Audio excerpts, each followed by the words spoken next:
오늘 하나님이 주시는 말씀은 고린도 후서 3장 1절로부터 끝절까지 하나님은 영광의 하나님이시다. 하나님은 영광의 하나님이시다.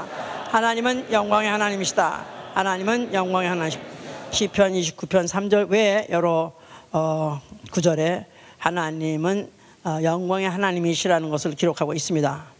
영광이 그에게서 나오고 그에게로 돌아간다고 로마서 15장 6절에 기록해 있고요. 그는 영광으로 영광에 이르게 하시는 분이라고 고린도 후서 3장 18절 방금 읽은 성경 구절에 있죠. 영광으로 영광에 이르게 하신다. From glory to glory. 영광으로 영광에 이르게 하시는 분이시다. 자, 우리는 바로 그 하나님을 믿는데 그 하나님을 믿음으로 인해서 나는 누구냐 하는 것은 아는 것인데 나는 바로 그리스도의 편지라고 여기 써 있습니다. 나는 그리스도의 편지다. 자, 나는 그리스도의 편지다. 그 말은 영광스러운 직분을 가진 자다, 그런 뜻입니다. 나는 그리스도의 편지다. 자, 만약에 이런 믿음을 갖고 있는 사람의 생활은 어떻게 해야 되냐면 자기를 보내신 주인의 마음을 추수날의 얼음 냉수같이 시원하게 해드리는 충성된 사자가 되는 것이다. 자기를 보내신 이의 마음을 시원하게 해드리는 일, 나아가서 충성된 사자가 되는 생활. 잠언서 25장 15절에 있습니다. 자기를 보내신 주인의 마음을 시원케 하는 생활. 자, 우리 지난주 설교는 지가 했던 지난주 설교는 은혜로 나를 부르시니 나는 은혜 부르심 받은 자다 했어요. 자, 그가 은혜로 나를 2번 부른다 그랬었어요. 은혜로 죄인 되었을 때, 아직도 하나님과 원수 되었을 때 나를 은혜로 불러주시고, 왜 불러주시냐면 바로 그의 은혜 보좌 앞으로 불러주시려고 또 2번째 부르신다 그랬습니다. 그러면 첫 번째 부름과 2번째 부름 사이에 무슨 일이 있어야 되냐? 은혜로 산다 그랬는데요. 어떻게 살아야 되냐면 바로 그가 나를 불렀을 때 왜 불러? 같이 놀자고? 아니요. 나를 불러서 2번째 부를 때까지 나를 보내는 것입니다. 세상에 보내는 것입니다. 뭘로 보내냐면 그리스도의 편지로 보낸다, 그 말이에요. 그래서 자기를 보내신 주인의 마음을 시원하게 해드리는, 정말 그의 마음을 정말 흡족하게 해드리는 바로 그런 생활, 이게 우리의 신앙생활이라고 그랬어요. 자, 그렇게 사는 것이 바로 그리스도의 편지가 되는 것인데요. 자, 편지 하면은 자기의 뜻이나 감정을 기록해서 그것을 이제 전달하는 이제 수단, 매개체, 이것이 바로 편지인데요. 옛날에는 가죽종에다 썼습니다. 가죽을 아주 얇게 점여가지고 그다음에 그걸 팍팍팍팍 문져가지고 종이같이 얇게 해가지고 거기다가 성경도 그렇게 기록했으니까 가죽종에다 썼습니다. 그것이 이제 발전해서 나중에 이제 종이가 이제 종이로 발전해서 결국 이제 종이에다가 이제 써서 묵으로 썼다 그랬었죠. 이제 뭐 요새는 뭐 이제 뭐 한동안은 또 뭐 만년필로 쓰고 볼펜으로 쓰다가 이제는 또 이메일로 쓰고 나아가서 뭐 텍스트로 보내고 또 뭐 카카오톡으로 보내고 하여튼 어쨌든 간에 뭐 자꾸 수단이 바뀌어가지고 이제 이렇게 형태도 바뀌는데요. 어쨌든 간에 그건 다 뭐냐면 자기의 뜻과 자기 감정을 이제 전달하고 하는 수단이다, 이제 그 말이죠. 이제 자, 우리인데 보통 이제 우리 편지 하면 이제 그 편지지에다가 이제 쓰는 건데 그 종이를 갖다 이제 원래 종이 원료를 파피루스라고 그런다고 그래요. 그게 이제 원래 바이블이라는 이 성경에 바이블이라는 영어로 바이블이 어디서 나왔느냐면 파피루스라는 그 헬라 말에서 나왔는데 그 파피루스라는 것은 원래 이제 그 애굽에 파피루스라는 공항이 있대요. 아니, 공항이 아니라 항구가 있대요. 근데 아주 공항을 되다 보니까 이제 공항이 이제 항구가 있는데 거기서 이제 파피루스라는 종이 원료를 그걸 이제 삼같이 한국에 삼같이 생겼어요. 그게 이걸 이제 종이를 만들어 가지고 그걸 이제 그 항구에서 보내는 수출하는 그런 항구가 파피루스 항구고 또 거기서 수출하는 물품이 이제 파피루스. 그래서 이제 거기서 나와서 바이블이다 이런 원어가 나왔다고 그래요. 이제 자, 종이, 바로 이 종이는 누가 누가 거기다가 썼느냐, 또 무엇을 썼느냐에 따라서 이제 그걸 받는 사람은 이제 전혀 이제 다른 감정을 느끼는 것이죠. 만약에 이제 애인이 썼다 이거야. 그럼 옛날에 연애 편지라고 그러지, 그러므로. 연애 편지는 한번 받아본 사람 손 들어봐봐. 연애 편지도 한 번 써보지도 못하고 받아보, 재미없는 사람이지 진짜. 얼마나 매력이 없으면 한 번도 받아도 못 보고, 얼마나 감정이 없으면 또 써보지도 못했겠어.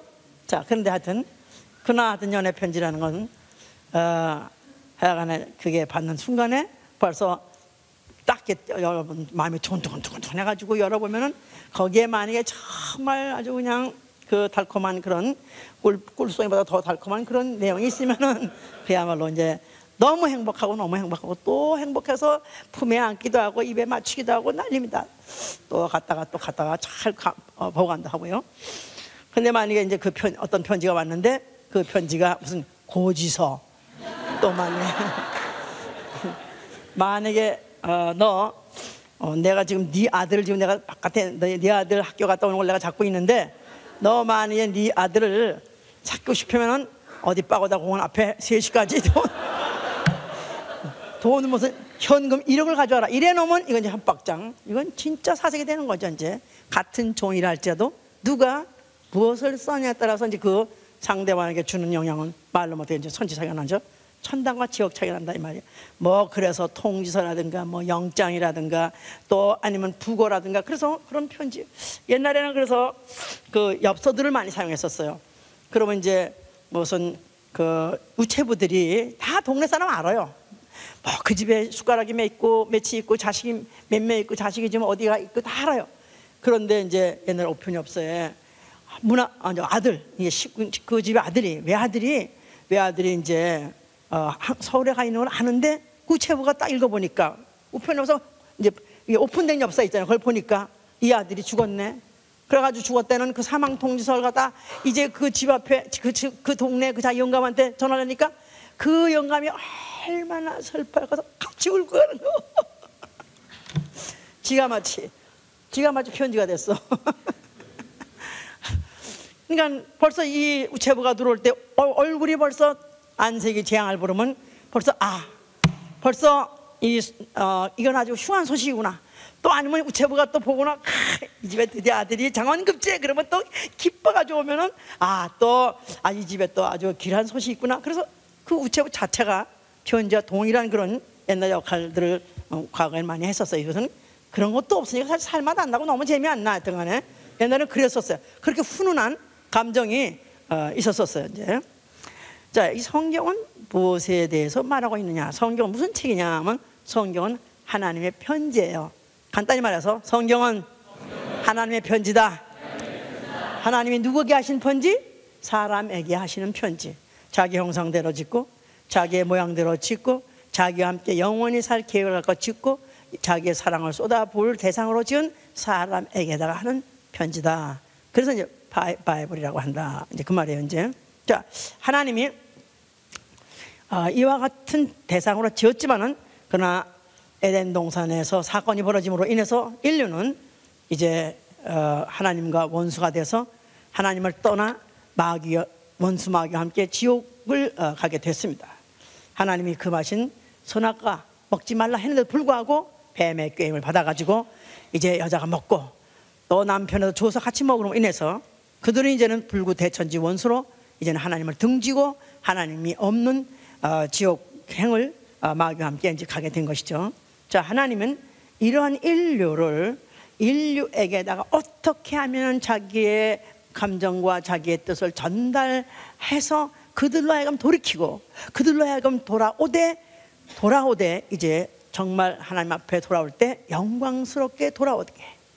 이미 죄를 져서 죄인이 돌아온데 영광스럽게 돌아올 수 없죠. 그러나 죄를 졌지만 어떻게 하면 그 죄를 벗겨주고 그리고 어떻게 하면 그들로 하여금 영광스러운 일을 하게 하고 영광스럽게 돌아오게 하시려는 그런 계획을 갖고 이제 각본을 가지고 이제 구약의 모든 사건을 진행하셨다. 자, 그 중에서 이제 하나님이 모세를 부르신 거예요. 자, 모세가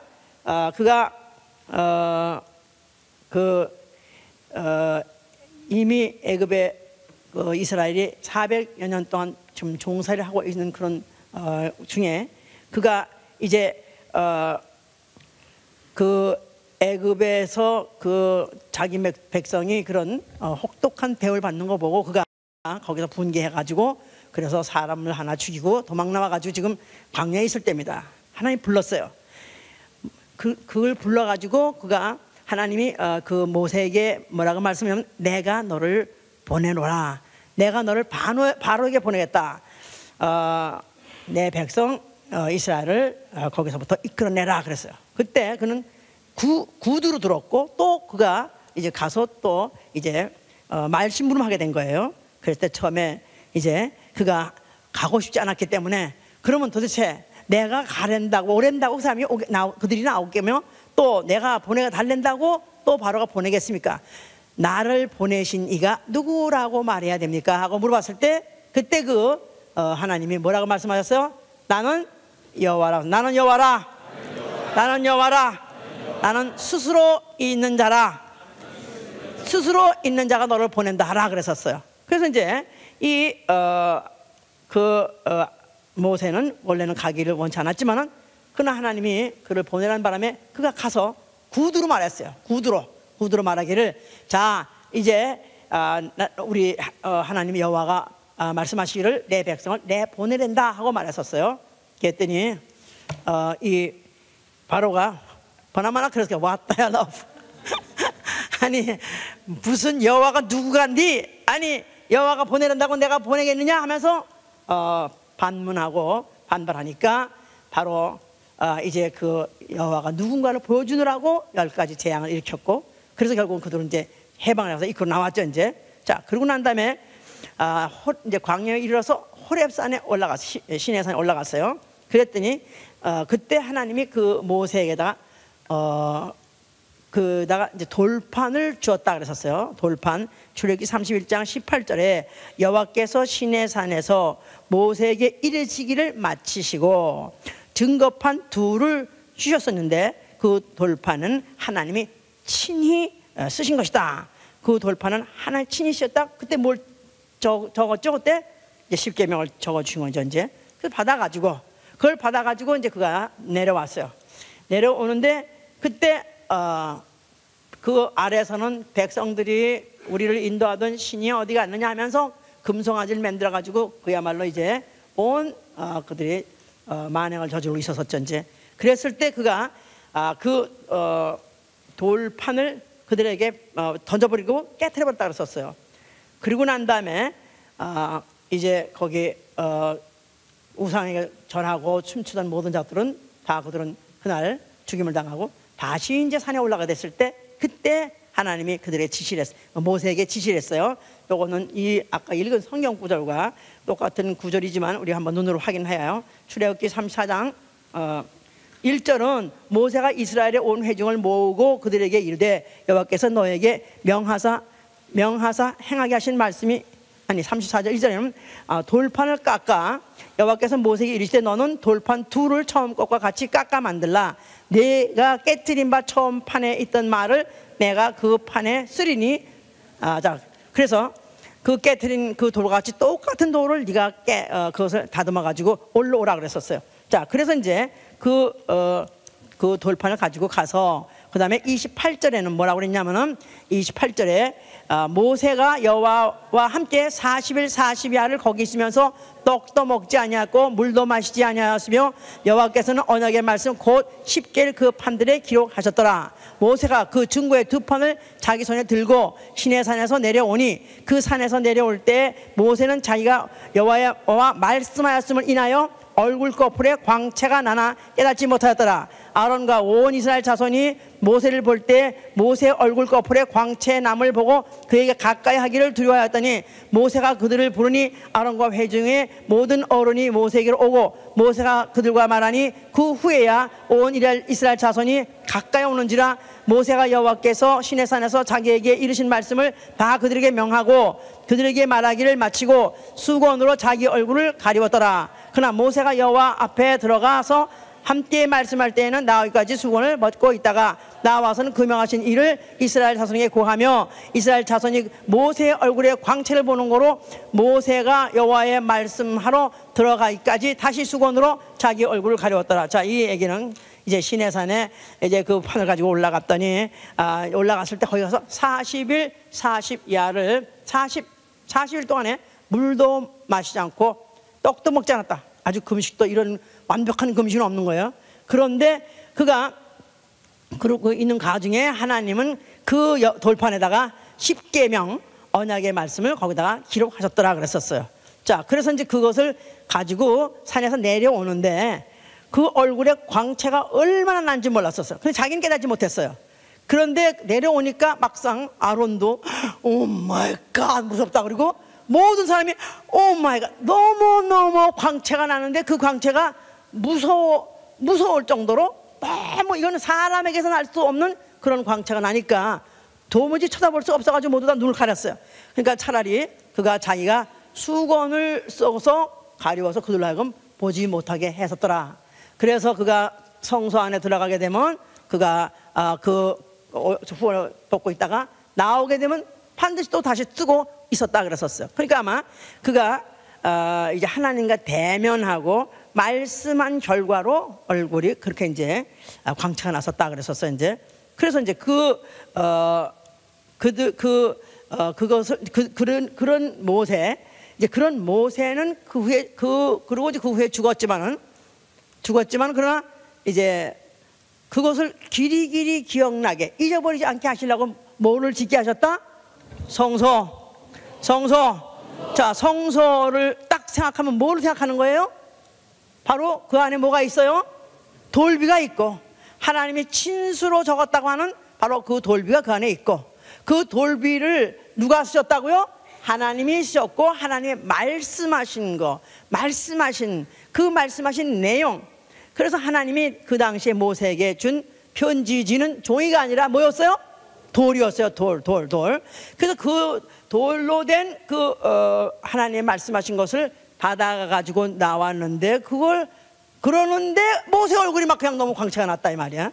그러니 그것을 받아가지고 나온 모세도 그와 같이 얼굴이 광채가 났다면 하나님이야 얼마나 영광스러운 분인가. 그래서 바로 이 성소는 그들에게 그 자자손손 무엇을 기억하게 하냐면 하나님은 어떤 분이시다? 영광스러운 분이시다. 하나님은 영광스러운 분이시다. 그뿐이 아니라 하나님은 와 정말 그 영광은 감히 우리가 보지 못해. 그 영광을 어떻게 우리가 보나. 그냥 우리는 너무너무 그 영광이 징그럽다 그런 뜻이 아니고, 예? 아니 게아니라 그 금식만요 40일 우리 교회에서 40일 한 사람 보니까 정말 얼굴이 하얗고 진짜 반짝반짝 하더라고요. 그러니까 확실히 금식하면 그렇게 반짝거리고 광채가 나는가. 그런데 여기는 금식했다마는 뿐이 아니라 여호와와 말씀하였음을 인하여 하니까 바로 그 하나님이 말씀하신 그 도구, 그 전달물을 가지고 받아가지고 나오는 그자도 그자도 그렇게 얼굴이 이제 광채가 나더라. 그래 하나님이 얼마나 영광스러우면 그 영광스러운 그 얼굴 뵌 적이 있다고 그랬어요? 못 뵀다고 그랬어요? 내 얼굴을 보고로 살짝 없다고 그랬었어요. 오히려 내 얼굴 보면 모세가 하나님께 여호와의 영광, 하나님의 영광을 보여달라 그랬더니 하나님이 내 얼굴을 보고는 살짝 없다. 오히려 내가 너에게 보여줄 수 있는 것은 다만 등이다 해서 그가 지나가시고 후에 그의 등을 보여줬다고 했었어요. 그러니까 하나님의 그 영광의 자체를 아무도 볼 수 없는 것이다. 모세도 심지어는 말씀을 들었을 뿐이지 본 적은 없었다 이 말이에요. 그랬는데 그가 그 말씀을 듣고 그 말씀을 적은 그 돌비를 가지고 내려오는 그 얼굴에도 그 광채가 나면 그 직분이 얼마나 영광스러우냐. 그러니까 성소도 하나님의 영광으로 가득하고 그 다음에 그 돌비도 하나님의 그 영광을 담은 그 언약의 돌비요. 그러니까 이스라엘 사람들이 그 성소를 바라볼 때 와 하나님의 영광은 진짜 정말로 대단하시고 또 그 영광은 우리가 감히 직접적으로 볼 수도 없고 우리는 가까이 할 수 없다, 이렇게 그들은 생각을 하고 있었던 것이다 그 말이야. 이제 감이 잡혔어요 이제. 예. 자, 그 성전 앞에 예수가 나타나셨다 이 말이에요. 자, 예수가 그 성전을 향해서 뭐라고 말씀하세요? 그 성전을 아니 뭐라고 형용할 수 없는 그 영광의 하나님이 계시다고 하고, 또 그가 신수로 썼다고 하는 그 성전, 돌비를 있는 성전을 헐어버리다니, 이거는 정말 참나마기 그지없다 이 말이에요. 자, 그러니까 이 예수의 발언이야말로 정말 하나님의 그 영광을 대해서 정말 무엄한, 이건 용서할 수 없는 발언을 한 것이다 이 말이에요. 자, 그래서 그에 대해서 그들이 막 분개하고 또 혐오를 갖게 됐지만, 예수께서는 성전을 헐라하는 것이 아니라 너희가 성전을 헐면 내가 살만에 일으키라 그랬죠. 너희가 성전을 헐면 내가 살만에 일으키라. 바로 사흘 만에 헐었다가 일으키는 성전은 성전된 자기 육체라고 했어요. 성전된 자기 육체. 자, 그러니까 예수 그리스도의 육체는 성전이다. 그가 죽었다가 부활할 때 부활하면 바로 그 육체를 성전이라고 이제 지칭하시는데, 그러면 예루살렘 성전을 헐라는 뜻은 왜 헐라 그러냐면, 그 안에는 여호와의 이름이 있고요, 여호와의 이름이 있고, 다시 말해서 여호와의 영광이 그 안에 가득했다 그 말이에요 이제. 자, 그런데 예수께서는 이제 진짜 영광, 너희가 그 영광을 보되 무서워서 두려움으로 보는 게 아니라 네가 얼마든지 가까이 볼 수 있는 영광으로 나타내 주겠다 했을 때 그 영광을 독생자의 영광이라는 것이다 이 말이에요. 독생자의 영광. 그래서 요한복음 1장 14절에 말씀이 육신이 되어 우리 가운데 거하시며 우리가 그를 보니 하나님의 독생자의 영광이요 은혜와 진리가 가득하더라. 그래서 자, 예수 그리스도가 나타나셨을 때 그는 하나님의 영광, 독생하신 하나님의 영광으로 나타나신 것이다 그 말이에요. 자, 그러니까 모세가 그 가지고 내려온 돌비, 자, 그 돌비가 있는 바로 그 성전은 그걸 하려고 그랬을 때 그 돌에다가 새겨서 돌에다가 썼던 그런 이제 돌에다가 쓰신 하나님의 말씀이 아니라, 이제는 내가 성전을 헐었다 다시 일으키면 어디다 쓰겠냐면 육체 안에 신비에다 쓰겠다. 너의 육체 안에 있는 마음에, 너의 또 생각에, 너희의 영에다가 기록하겠다, 그런 뜻입니다. 그러니까 그 성전을 헐라는 것은, 돌에 써 있는 것은 이제 더 이상 더 이상 있을 필요 없이 이제는 영원히 기록하는 대상인 바로 신비, 바로 영혼에다가 쓰겠다, 그런 뜻이에요. 자, 그러면서 그것은 비교한 것들이 아까 지금 고린도 후서 3장 쭉 있는 거예요. 돌로 써서 죽게 하는 의미이 아니라, 돌로 써서 죽게 하는 의미이 뭐죠? 그게 바로 율법이요, 바로 그게 계명이에요, 십계명이에요. 바로 그것은 헐어버려라. 이제는 써서 죽게 하는 의문이 아니라 이제는 살게 하는 의문, 살게 하는 글을 너에게 기록하겠다. 또 정죄하는 직분의 영광도 그것도 영광스럽거늘, 하물며 의의 직분이 얼마나 영광스러우냐.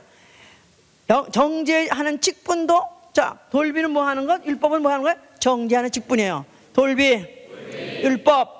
로마서 3장 19절에도 정죄, 바로 그 율법은 바로 그 목적이 바로 용무가 바로 정죄를 목적으로, 심판을 목적으로 준 것이다 이 말이에요. 그러니까 모세가 들고 나왔던 그 돌비가 너무 영광스럽고 너무 빛나가지고 이들이 무서워했다. 사실은 그 영광이 그렇게 무섭게 느꼈던 것들은 왜 그러냐면 그 계명 자체가 무슨 법이기 때문에, 정죄하는 법이요, 죽이는 법이기 때문에 그런 것이다 이 말이에요. 그러니까 그 죽이는 자의 그 영광을 볼 때는 무시무시한 것이다 이 말이에요. 검사하고 판사하고 또 변호사하고 이게 법정에 있어요. 그래서 이제 딱 이제 여기서 앉아가지고 자기 공판 날에 앉아 있으면은 그냥 뭐 판사도 딱 모자 쓰고 또 가운 입고 딱 들어오고, 검사도 또 이렇게 다 입고 딱 들어오면 판사를 보게 되면 그도 좀 어지러워 보여. 그죠? 어지럽다는 뜻이 아니라 어질다 이 말. 어질게 보여. 근데 검사는 얼마나 그냥 살벌합니다. 마치 정죄하는 그런 법은 살벌하게 느끼는 권위는 있어. 죽일 수 있는 권위는 있어. 그러나 살벌하게 느끼는 것 같이 바로 그 모세가 보여준 그 영광은 살벌한, 아주 그냥 살벌 좀 너무 단어가 안 좋은가? 하나님의 영광이 살벌하다. 응? 하여튼 무시무시할 정도 영광스럽고 권위는 있지만 아주 그야말로 무시무시한 아주 살벌한 그런 권위와 영광이다 이 말이야. 자, 그런데 이제 그것을 헐어버려라 하는 것은 이제 정죄 직분도 영광스럽지만은 이보다 더 큰 영광, 의의 직분이 얼마나 더 영광스럽겠느냐. 다시 말해서 자유케 하는 법의 그 영광을 얼마나 더 영광스럽겠느냐. 그러면서 이것은 없어질 영광이야. 그러니까 이제 모세가 빛의 광채가 막 나니까 사람들이 무섭다니까 또 이걸 감춰줬어요. 그러니까 참 He's so nice. He's so gentle. 그래서 그가 참 마음도 좋지. 어쩌면 저렇게 또 사람들이 나 같으면 이 자식들아 니들이 속썩이다 나 봐 이거 좀 봐. 이 그래 될 텐데. 근데 그걸 또 다 가려주고서 야 역시 참 뭐 이 세상에서 모세같이 온유한 사람이 없다니 역시 온유하구나. 그래서 그런 거 아니에요. 어차피 없어질 영광이기 때문에, 어차피 사라질 영광이기 때문에 그가 가려준 것이다 이 말이에요. 그렇게 써 있잖아요. 다시 보세요. 예? 다시 보세요. 이 구절이, 자 우리가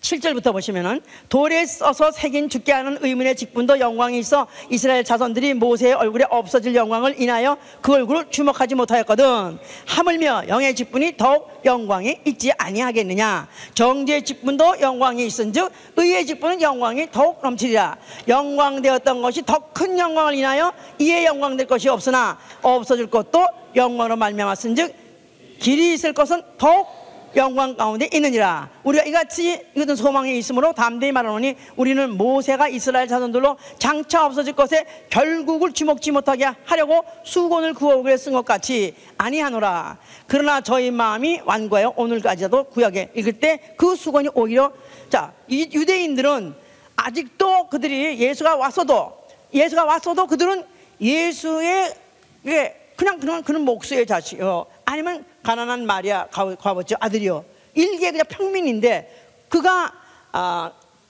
무슨 능력을 했다 하고 그가 희한한 말을 했다 할지라도 도저히 그를 갖다가 하나님 아들로 받아들일 수 없는 거예요. 그래서 그들이 뭐랬냐면은 요한복음 9장 29절에 하나님이 모세와 말씀하신 것을 우리는 안다. 분명히 하나님이 모세와 말씀한 걸 우리는 그 얼굴 보고 우리는 알 수 있다. 확실히 우리는 역사적으로 그렇게 배웠고 그렇게 믿고 있다. 그런데 이 사람은 도대체 어디서 왔다는 거냐. 그래가지고 그들이 받아들이려 하지 않았었어요. 그가 하나님의 아들로서 또 독생자의 영광으로 나타났지만 아무도 그걸 갖다가 하나님의 나타나신 바 된 영광이라고 받아들이지 않았었다 이 말이에요. 자, 그런데 예수께서 그 제자들 맷과 함께 변형하는 산에 올라갔다고 마태복음 10장에 그랬어요. 그래서 그 산에, 높은 산에 올라갔더니 그때 얼굴이 해같이 밝고 그 옷이 희가 얼마나 빛같이 밝은지 아주 제자들이 깜짝 놀랐었어요. 오 마이 갓, 예수 얼굴이 환하게 비치는데, 햇빛같이 빛나는데 그 옷까지 환하게 비치더라 이 말이에요. 그런데 거기에 모세도 서 있고 엘리야도 같이 있더라. 그러니까 이제 제자들이 옳거니, 그러니까 모세나 엘리야나 아주 우리 조상 때부터 정말 유명한 그 사람들, 그들은 하나님의 얼굴을 다 뵌 사람들이니까, 그것으로 또 하나님과 말씀한 사람이니까 우리가 그들은 확실히 믿었는데, 예수도 그렇게 얼굴이 빛나는 거 보니까 제자들이 생각하기에 이때 이 기회에 사진을 한 장 찍어 놓읍시다. 그런 식으로 이때 아주 여기다가 초막을 셋을 지어놓고 기념비를 만듭시다 그랬었습니다.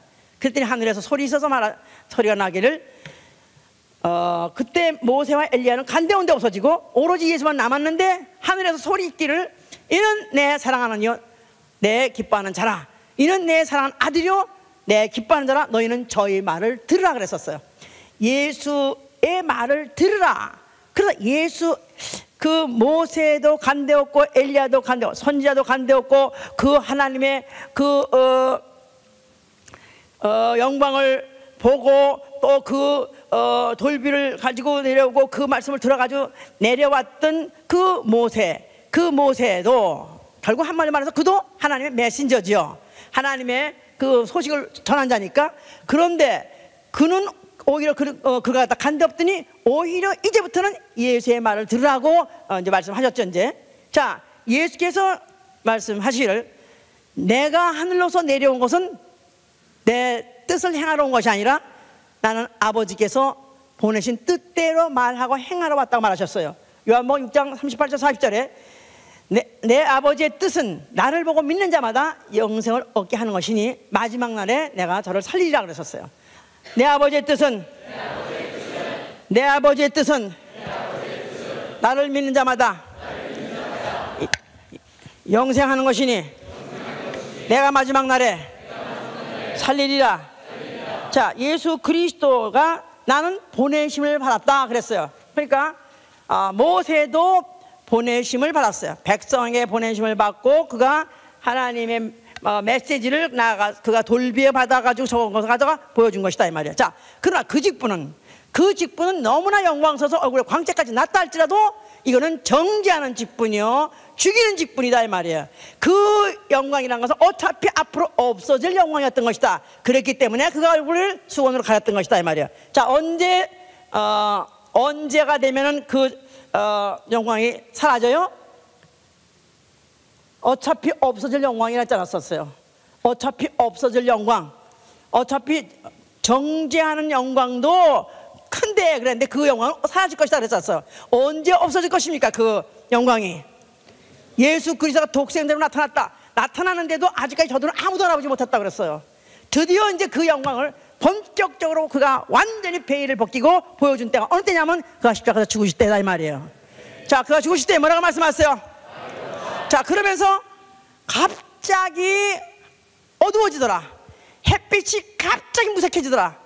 그러니까 그때는 대낮 12시인데도 불구하고 해가 깜깜절비 됐어요. 그러면 갑자기 비가 올라고 먹구름이 낀 것까? 또 어떤 사람들은 생각하기를 너무나 하나님 아들이 죽기 때문에 슬퍼가지고 모든 세상도 같이 울었다 이런 노래도 있어요. 그런데 그런 뜻이 아니에요. 바로 그날 그 해가 어두워진 것은 예수 그리스도가 십자가에서 죽으시면서 그 몸을 찢는 순간에 그 안에서 하나님의 영광, 독생자의 영광이 드러난 것이다 이 말이에요. 그런 바람에 이 세상의 태양빛조차도 무색해지는, 빛을 발하지 못하는 그 영광이 죽어버린 것이다 이 말이에요. 자, 예수가 죽는 순간에 바로 그야말로 독생자의 영광이 드러난 것이다 이 말이에요. 그로 인해서 그 영광 가지고 아버지께 영광 돌린 것이다 이 말이에요. 빌립보 2장 6절에도 그랬죠. 그가 본디 그는 하나님의 본체, 그는 동등하신 하나님의 본체시나 그가 하나님과 동등대의 여김을 받으려 하지 않냐시고 그가 사람같이 되시고 죄인같이 되셔가지고 죽으시되 자기를 낮추시고 죽으시되 십자가에서 죽으셨다 그랬어요. 그러므로 아버지께서 그에게 예수와 이름을 주시고 모든 이름에 뛰어난 이름 예수 이름을 주시고 모든 하늘의 것이나 땅의 것이나 물 아래 것이 다 그 앞에 무릎을 꿇게 함으로, 바로 그 이름 앞에 무릎을 꿇게 함으로 아버지께 영광을 돌리셨다고 빌립보 2장 6절부터 11절에 그 말씀이 있었어요. 예수의 죽으심을 통해서 예수가 십자가에서 죽기까지 낮아져서 죽으심으로 인해서 그 자체가 자기가 그 몸에서 그 몸을 찢으시면서 그 영광을 드러내신 그 영광 가지고 아버지 앞에 영광 돌린 것이다 이 말이에요. 그래서 그를 그 순간이 그야말로 아버지께서는 창세 이전부터 계획했던 대로 아들을 통해서 영광 받으시고자 하시는 그 뜻이 이루어진 것이다 그 말이에요. 최고의 영광을 통해서 영광 받으신 것이다 그 말이에요. 자, 그리고 그는 그 와중에서 마귀 타락한 천사장을 심판하신 것은 마귀는 자기가 스스로 하나님의 영광에 도전하려고 보좌에 올라 했던 그 마귀를 스스로 자기 지위를 떠났다고, 자기 지위를 떠나서 보좌에 올던 자를 갖다가 정죄하였다 그랬었어요. 보냄을 받은 것이 아니라 스스로 자기 지위를 떠나서 보좌에 오르랬던 마귀를 정죄하시고, 그리고 그가 죽으신 것은 죄에 대해서 단번에 죽으심으로 인해서 사람의 죄를 담당하셨다. 자, 그래서 예수 그리스도 십자가에서 죽으심으로 인해서 그가 그 피를 흘리시고 그 피로 인류의 죄를 정결케 하시고 또 그 인류의 죄를 사하시고 그 인류에게다가 생명의 빛을 주셔서 생명의 빛, 생명의 빛. 자, 그래서 이제는 앞으로 이제 그 인류가 그 피를 힘입어 그 피로 산 영혼이 되어서 이제는 그 하나님의 영광을 알아보고 그 영광의 직분을 가지고 또 영광스럽게 일하다가 영광으로 들어오게 할 수 있는 기회를 주신 것이다 이 말이에요. 자, 예수께서 그가 사흘 만에 부활하셨어요. 그리고 하늘로 오르셨으니 그야말로 from glory to glory, 그야말로 영광에서 영광으로 들어가셨다 이 말이에요. 할렐루야. 그래서 없어질 것의 영광이라 세세토록 있는 그 영광으로 그는 영원히 영광 받으시는 분이요, 그 영광 가지고 아버지께 영원히 영광 돌리시는 분이시다 그 말이에요. 자, 거기로부터 몇 날이 못 되어서 성령을 보내서 성령을 여기도 말하듯이 주의 영이야. 주의 영. 자, 이 성령을 주신 목적은 이제는 수건을 벗고 주의 영광을 보게 한다는 거예요. 수건을 벗고 주의 영을 보게 하신다.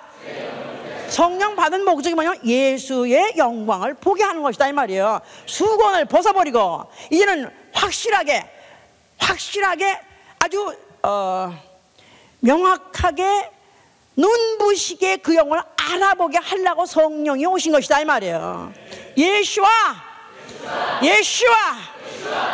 이름, 그러니까 예수와 이름의 그 영광에 대해서 알아보냐, 얼만큼 알아보느냐, 얼만큼 크냐, 그 영광을 알아본 그 충격으로 이제 많이 받은 사람이라면 내가 정말 그 영광의 직분, 이제부터 영원한 나라에 가기까지 이제는 그 영광의 그 직분을 영광스럽게 죽기까지 감당하게 하는 자가 되는 것이다 이 말이에요.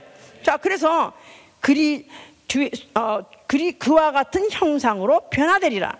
그와 같은 형상으로 화하리라. Changed into same image. 예수 그리스도와 같은 형상으로 바뀐다는 거예요. 예수 그리스도와 같은 형상, 성령을 받으면 예수 그리스도와 같은 형상으로 화한다, 변한다.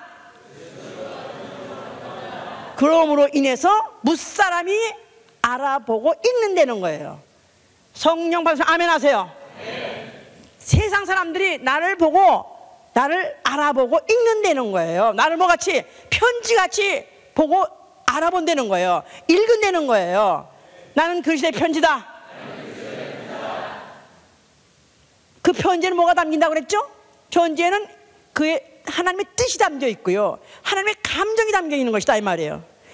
예수 그리스도가 아버지의 뜻과 아버지의 감정, 아버지께서는 한 아들을 보고 믿는 자에게 영생을 주는 것과 마지막 날에 내가 너를 살리려는 아버지 확고하신 그 뜻을 그 육체에 담아가지고 와서 십자가에서 죽으심으로 그 피를 흘려주심으로 인해서 이제는 그 피를 받은 영혼에게, 그 피를 받은 영에다가 피로써 거기다가 글씨를 써서 거기다가 피로써 그 내용을 적는 것이다 이 말이에요. 그 피로써 하나님의 뜻과 영생을 주기로 원하시는 그 뜻과 하나님이 우리를 얼만큼 사랑하는 그 감정까지도 다 기록하시는 것이다 이 말이에요. 자, 성령 말씀 아멘 하세요. 예수의 피로 기록된 편지가 내 안에 있다 이 말이에요. 나는 그리스도의 편지다.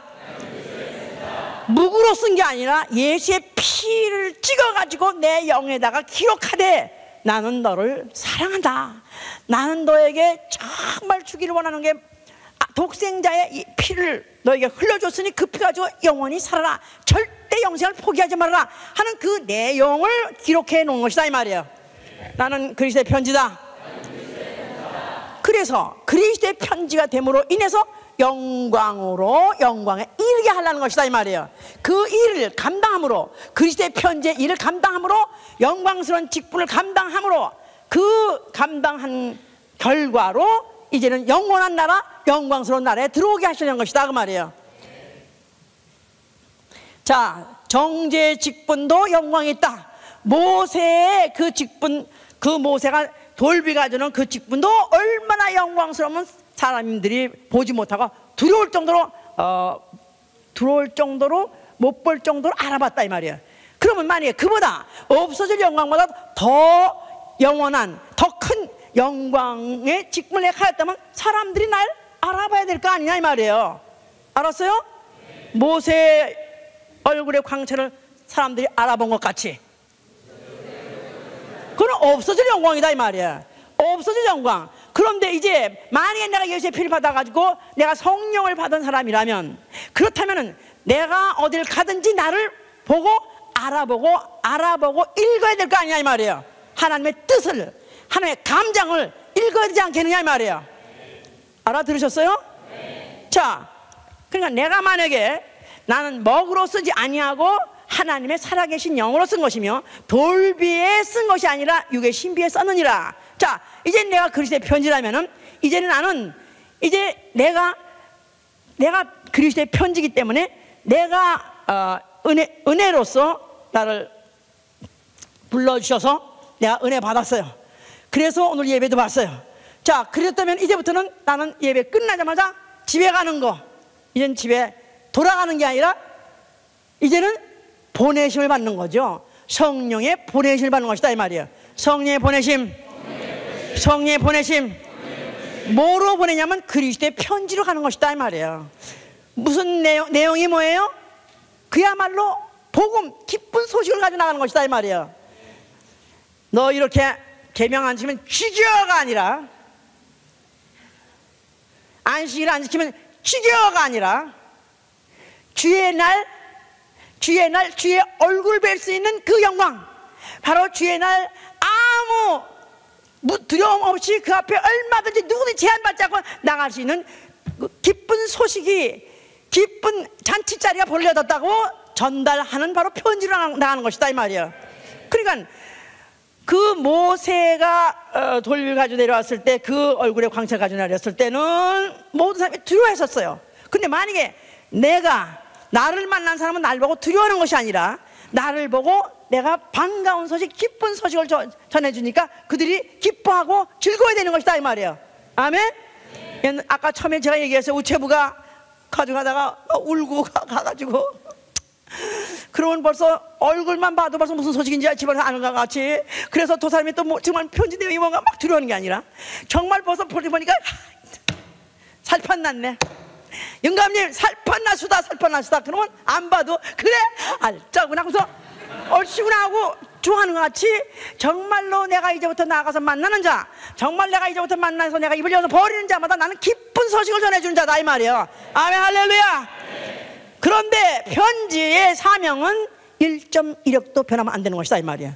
기쁘게 한다고 해서 사람의 마음을 기쁘하고 사람의 기분만 좋게 하기 위해서, 그렇다고 해서 예수 믿으면 팔자가 뒤집어지고, 예수 믿으면 떡반죽 그릇에 또 복을 받고, 들어가도 복을 받고 나가도 복을 받고, 우양이 복을 받고 또 밭이 복을 받고 종이 복을 받고, 그냥 예수 믿으면 만사 형통, 또 예수 믿으면 출세하고 부자 된다, 이거를 전하는 것이 아니라, 이거는 이 소식이 바로 복음은 예수 그리스도 믿으면 구원받고 영생하는 것이고, 하나님이 너희를 사랑하는데 그만큼 사랑했다는 그 내용을 전하는 것인데, 거기다가 점도 획도 더하고 빼면 안 된다 이 말이에요.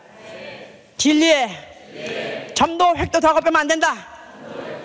그러니까 편지가 내용이 불길하다고 해서 편지가 스스로 청바지 막 그냥 낡게 만들듯이, 무슨 또 낡은 청바지가 유행이라며, 그래서 헐게 만들듯이 막 편지지를 갖다가 글자 좀 맨날 말까지 어디 법원에 출두 이러면 괜히 이 집이 영감이 또 쇼크 먹으면 어떡하나 그럴까봐 또 만약에 그 편지가 바위 같은 데 갖다 문질러가지고 글씨를 갖다가 뭉개버려가지고 그렇게 해서 만약에 잘못 전했다 이러면 안 되는 것이다 이 말이야. 자, 예수 믿으면 멸망치 않고 영생이다. 예수 믿으면 지옥 안 가고 천당 간다. 이렇게 말하는 걸 싫어해요.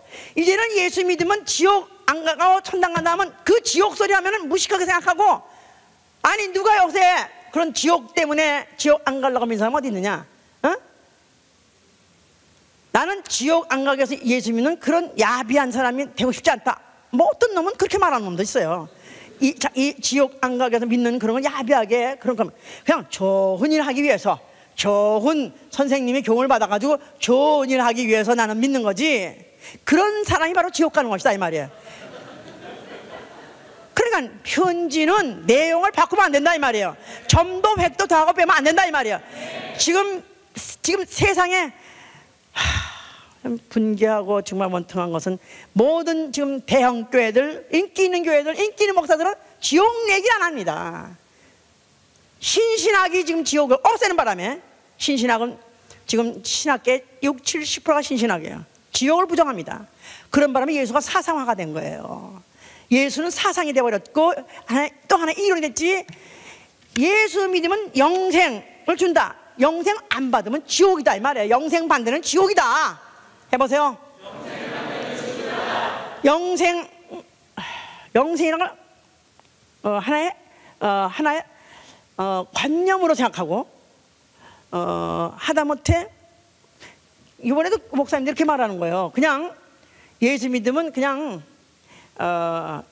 내가 천당 간다, 내가 천당 간다 그랬지, 나 영원히 천당 간다는 건 이건 처음 들었다는 거예요. 나 참, 나라는 이 존재가 영원이란 걸 몰랐다는 거예요. 나라는 존재가 영생 아니면 나라는 존재가 지옥 간다, 이거 자체를 안 가르치기 때문에. 그러니까 나는 영원이요, 내가 예수 믿으면 예수께서 주시려는 편지의 내용이 뭐냐 하면, 믿는 자는 영생하는 거 마시면 내가 살리는 것이고, 아니면 안 믿으면 지옥 간다는 게 편지 내용이다 그 말이에요. 그럼 우리는 거기다가 점도 획도 더하지 않냐고, 우리는 그대로 전해야 된다 이 말이야. 아멘? 아멘, 할렐루야.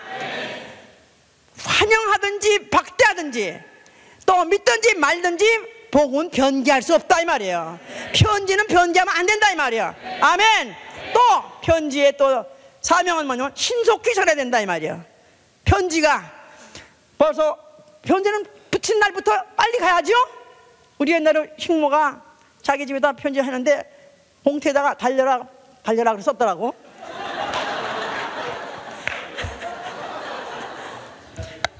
얼마나 빨리 가길 원했으면 달려라 그랬겠나. 그래서 근데 지금 생각하니까 맞아요. 편지는 빨리 가는 게 능수야. 예? 그냥 비싸게 돈을 주고라도 하게 되면 빨리 가는 거고, 그냥 싸게 하면 천천히 가고 또 조금 미싱할 수도 있는 거예요.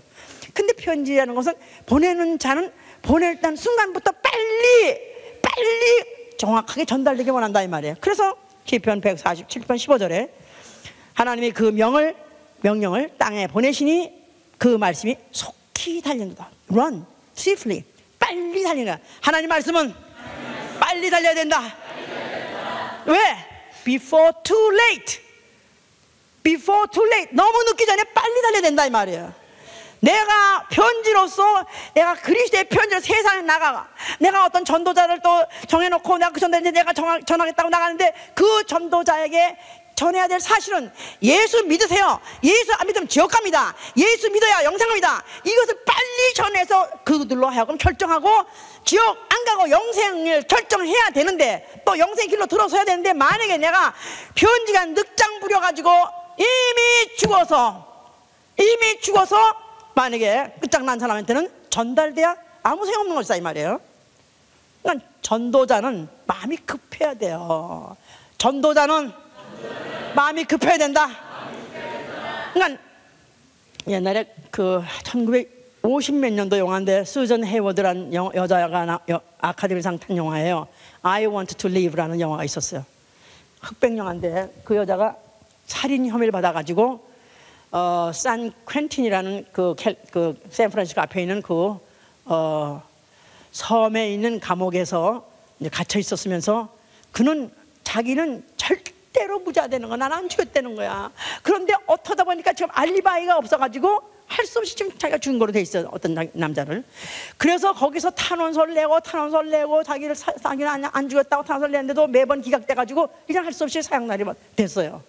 그래서 그 사형날에 바로 오늘이라고 가르쳐주니까 여자가 막 억울하다가 막 그러면서도 마치 죽을 날이니까 깨끗이 옷을 다 입고 그 다음에 드레스를 다 입고 그 다음에 사형장을 갔어요. 그러면서도 나는 절대 안 죽였다고 해서 I want to live 하면서 막 울면서 사형장에 들어가서 그 가스실에서 처형을 당하는 그런 처형 당형한데, 그래가지고 묶여가지고 가스는 푹 나오고 있는데 벌써 방에서는 그 가스 챔버에서는 가스가 차가지고 벌써 그 자리 이미 죽어가고 있어. 근데 저쪽 한편에서 차가 달려오는 거야.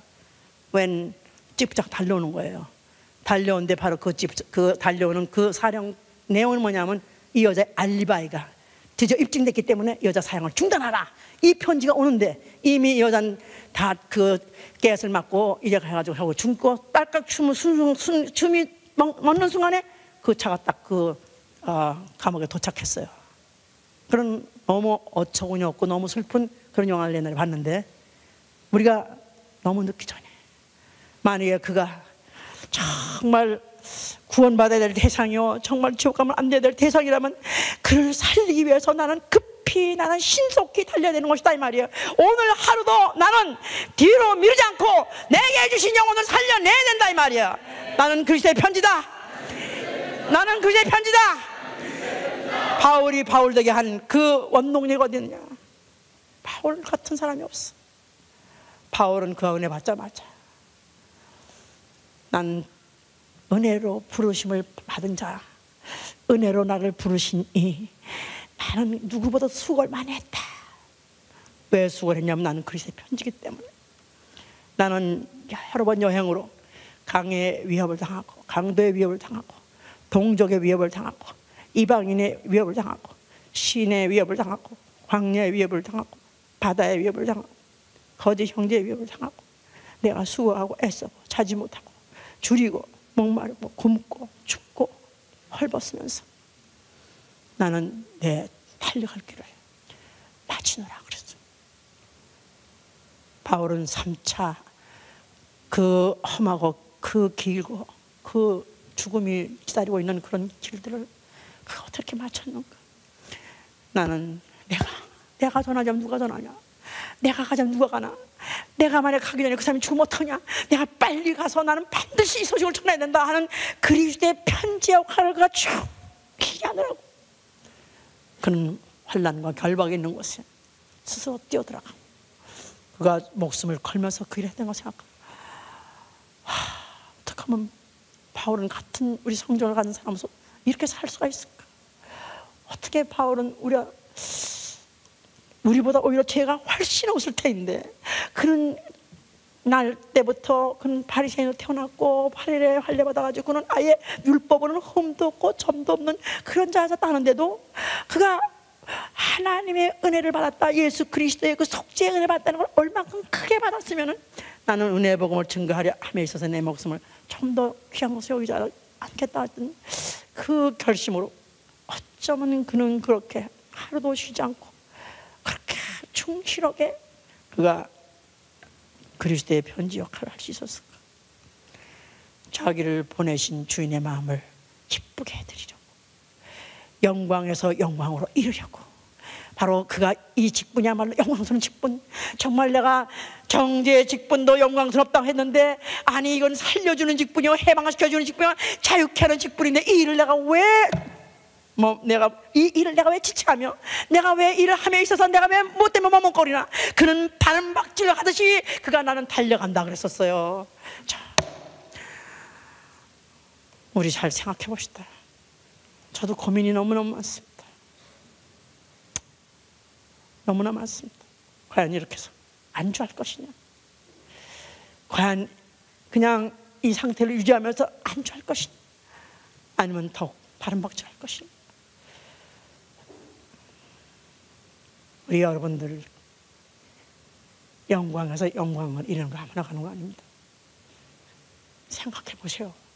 기껏해요. 일주일에 예배 와서 궁뎅이 붙였다 앉았다 가고, 잘해봐야 구역 예배 오고, 아니면 금요일에 갔다 가고, 그렇고 내가 글쎄 편지라 감히 말할 수 있습니까?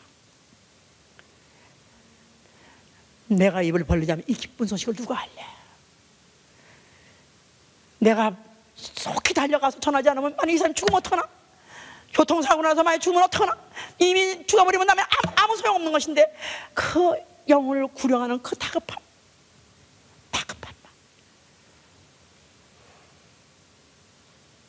내가 안 가면 딴 사람 가겠지? 아니라 나 아니면 누가 갈 것이냐? 나에게 분명히 이 편지를 맡기셨는데 내가 달려가야지. 우리는 더 이상 사실을 속인 자가 되면 안 돼요. 영광을 노래 찬양을 부른다고 해서 가는 거 아닙니다. 내가 약간의 직분을 좀 감당한다고 해서 영광에 들어가는 거 아닙니다. 예수 그리스도도 영광에서 영광으로 들어가기 위해서 그가 하나님 아들이심에도 불구하고 그 지옥의 십자가를 지고 죽기까지 함으로써 영광에서 영광으로 가셨어요.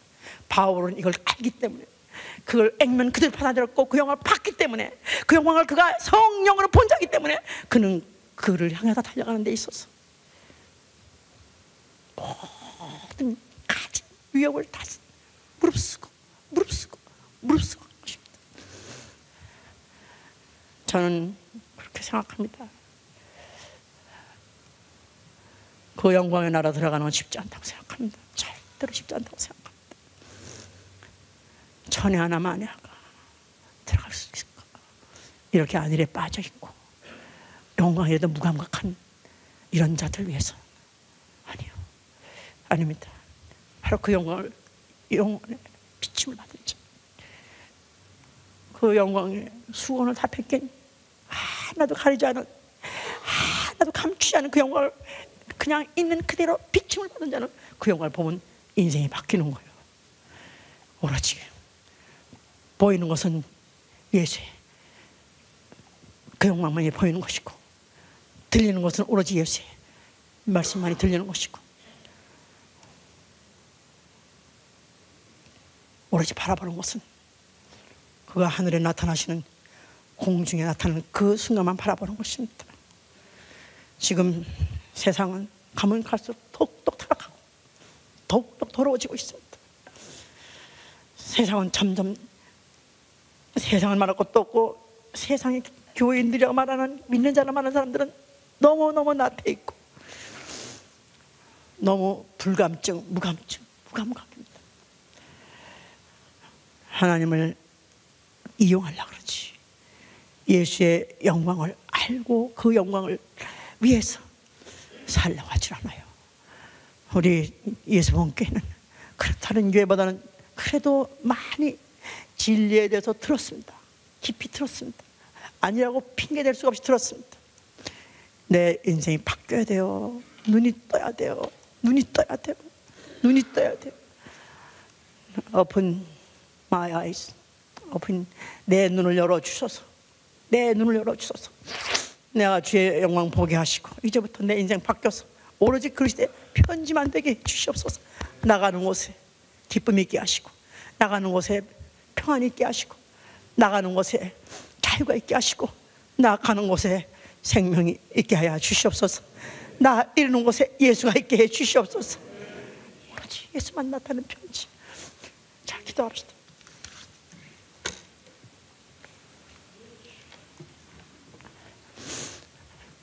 이렇게 해서 오늘 하루 또 예배 뗐습니다. 오늘 하루 와서 또 예배 드렸으니까 안 드린 것보다 낫지. 미안합니다만은 성경은 그렇게 말하고 있질 않아요. 바울이 느낀 것만큼 우리도 똑같이 느껴야 되는 것입니다. 바울은 예수를 본 적이 없어요. 그러나 성령으로 그 영광을 본 자예요. 우리는 핑계할 수 없이 그 성령을 받았다면 우리는 정말로 바뀌어야 됩니다. 이 시간에 정말 내 눈을 여소서, 주여 내 눈을 여소서, 주여 내 눈을 여소서. 예수의 영광, 독생자 영광 보게 해주시고, 이제는 영광에서 영광을 이루기 위해서 나가 그리스도의 편지가 되게 해주시옵소서. 무사람들이 그들이 나를 알고 읽게 하여 주셔서 나를 보고 예수를 읽게 하여 주여 기도합니다. 예수와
전도하려니까 억지로 하나, 할 수 없이 전달과 밀어대니까 억지로 전도합니까? 그건 편지가 아니에요. 무사람이 나를 알고 읽는다 그랬어요. 믿음이 있는 사람인데 없던 사람이 날 보면 예수를 봐야 돼요. 나를 보면 하나님의 그 사연을 읽을 수 있는 사람, 장님도 읽을 수 있는 사람, 누구든지 얼마든지 읽을 수 있는 사람. 어떻게 하면 내가 그리스도의 편지가 될 수 있나요? 그래야 내가 영광의 주를 뵐 수가 있어있네. 주여 나로 하여금 무사람이 보고 읽을 수 있도록 언제 어디서든지 읽을 수 있는 사람 되게 하여 주셔서 기도합니다.